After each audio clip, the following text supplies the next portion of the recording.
Right now at 5, dozens of protesters gathered in uptown Charlotte calling on Bank of America, Wells Fargo, and other large banks to stop financing fossil fuel-related businesses. Today's protest is one of more than 80 nationwide organized by the Over 60 climate organization Third Act. It comes as a new United Nations climate report says we may be near our last chance at reversing climate change. That's such a big topic, and the findings right now are pretty grim. Meteorologist Elisa Raffa joining us live here inside the studio to break down the new warnings, Elisa, and the concerns right now from scientists worldwide. Yeah, they say we are at our last chance. I'm holding a piece of it, and transformational change is written all over this thing. It says the pace and scale of climate action are insufficient to tackle climate change. So what we have done so far and what we have planned to do thus far is not enough. Point blank is what this report says.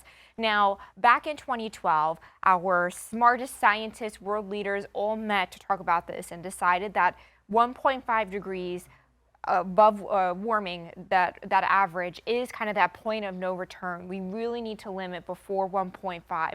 We are at 1.1 currently, and with the current actions that we have, these are graphics straight from the report.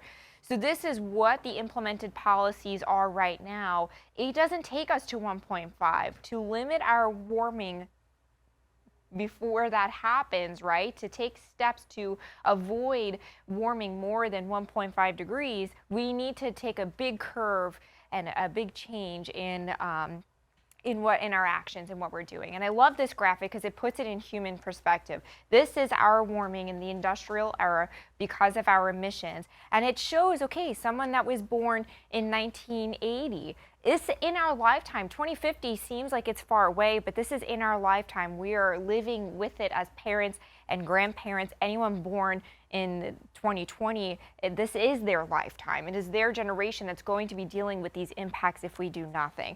The report shows that we have already seen impacts in things from water and food scarcity. It says point blank, people are dying from extreme heat.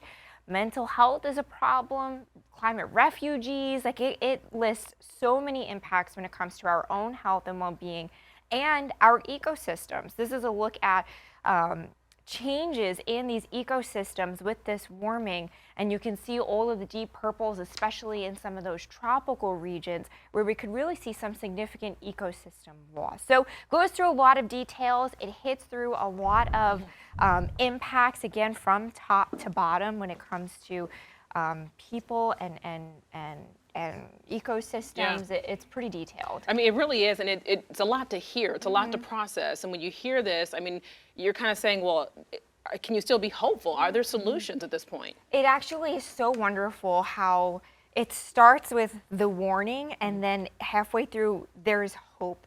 So we do have, this is a piece of what it says. It says multiple feasible and effective options are already available. That's the good part, right? We already know that these solutions are here, and fairness is one of these solutions. It really says that, you know, a lot of these solutions will give us better equity when it comes to women, minority groups, and in North Carolina, transportation is our biggest emitter. So one thing we could do immediately is electrify transportation. These things can make a really huge difference right now. Yeah, and a lot goes into it too, and it's committing to the research as well to get to the point that we're, you know, making some improvements there.